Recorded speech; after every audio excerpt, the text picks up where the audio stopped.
सुरैया का जन्म सुरैया जमाल शेख के रूप में 15 जून 1929 को लाहौर में अजीज जमाल शेख और मुमताज शेख के घर हुआ था। वह 1 वर्ष की थी जब उनका परिवार मरीन ड्राइव पर कृष्णा महल में रहने के लिए मुंबई, तब बॉम्बे कहा जाता था, चला गया।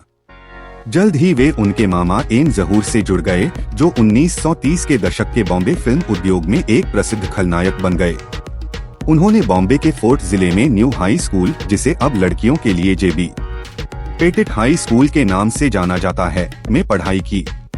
सुरैया के बचपन के दोस्तों में राज कपूर और मदन मोहन शामिल थे, जिनके साथ वह ऑल इंडिया रेडियो पर बच्चों के रेडियो कार्यक्रमों में गाती थीं। सुरैया ने 1936 में जद्दन बाई की मैडम फैशन में मिस सुरैया के रूप में एक बाल कलाकार के रूप में अपनी शुरुआत की।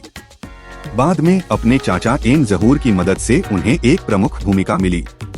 1941 में स्कूल से छुट्टियों के दौरान वह उनके साथ बॉम्बे के मोहन स्टूडियो में फिल्म ताज महल की शूटिंग देखने गईं, जिसका निर्देशन नानूभाई वकील कर रहे थे। वकील ने युवा सुरैया के आकर्षण और मासूमियत को देखा और उन्हें मुमताज महल की भूमिका निभाने के लिए चुना। जब वह 6 साल की उम्र में बॉम्बे में ऑल इंडिया रेडियो AIR के लिए बच्चों के कार्यक्रमों के लिए गा रही थीं, राज कपूर और मदन मोहन उनके सहकलाकार थे। वास्तव में उन्होंने सबसे पहले उनका परिचय आकाशवाणी से कराया।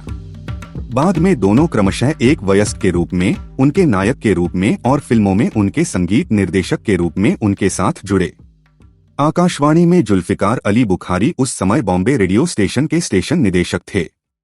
जैसे ही संगीत निर्देशक नौशाद अली ने सुरैया की आवाज सुनी, उन्होंने अब्दुल रशीद कारदार की फिल्म शारदा 1942 में मेहताब के लिए गाने के लिए 13 साल की उम्र में सुरैया को चुन लिया। वह सुरैया के गुरु बन गए और उन्होंने उनकी देखरेख में अपने करियर के कुछ बेहतरीन गाने गाए। बाद में उन्होंने एक के बाद एक हिट दिए, जब सुरैया अनमोल घड़ी 1946, दर्द 1947, दिल लगी 1949 और दास्तान 1950 में एक पूर्ण गायक स्टार बन गईं। एक बाल कलाकार के रूप में उन्होंने तमन्ना 1942, स्टेशन मास्टर 1942 और हमारी बात 1943 में अभिनय किया और गाना भी गाया।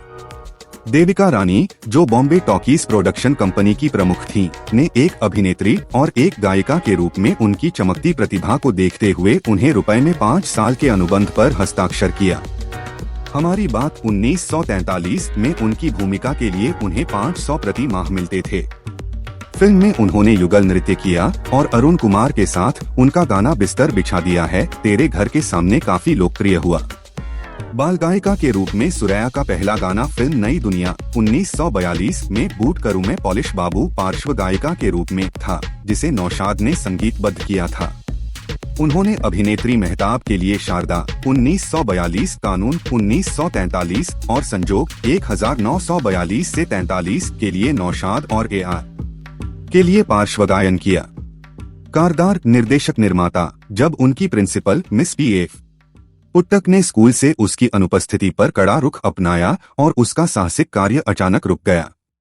जब मेहताब ने पहली बार बेबी सुरैया को देखा तो वह उसे अपनी पार्श्व गायिका के रूप में लेने से झिझक रही थी, लेकिन उसे सुनने के बाद वह चाहती थी कि सुरैया उसकी फिल्मों में उसके सभी गाने गाए। सुरैया का देव आनंद के साथ 1948 से 1951 तक 4 वर्षों तक प्रेम संबंध रहा। देव आनंद ने सुरैया का उपनाम नोसी रखा, जबकि सुरैया के लिए देव आनंद का नाम स्टीव था। यह नाम देव आनंद द्वारा दी गई एक किताब से चुना गया था। सुरैया ने आनंद को देविना भी कहा और उन्होंने इतालवी उच्चारण का दिखावा करते हुए उन्हें सुरैयाना कहा।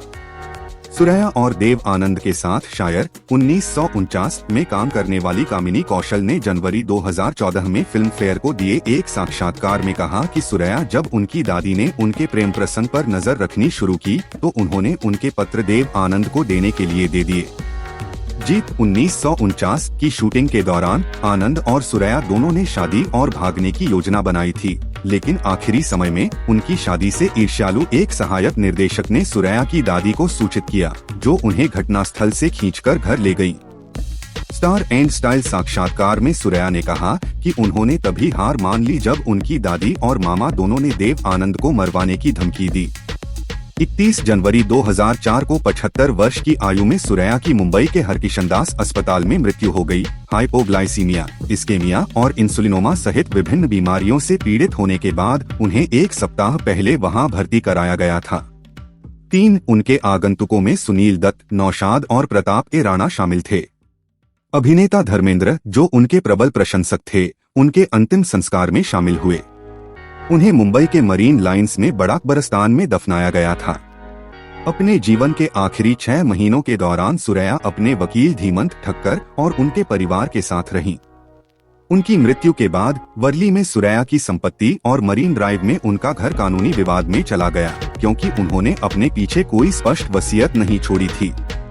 2006 में मुंबई उच्च न्यायालय ने उनके पाकिस्तानी चचेरे भाई महफूज अहमद, मामा एम जहूर के बेटे, को अनुमति दे दी संपत्ति का प्रशासन करने का अधिकार। 2008 में अहमद, जो उनकी मृत्यु से पहले 40 वर्षों से अधिक समय तक उनसे कभी नहीं मिले थे, को उच्च न्यायालय के फैसले से मुंबई के पुराने किराया नियंत्रण कानूनों के अनुसार किराएदार के रूप में कृष्ण महल में किराए के घर का अधिकार मिला, जिसकी कीमत 7.5 करोड़ रुपए थी।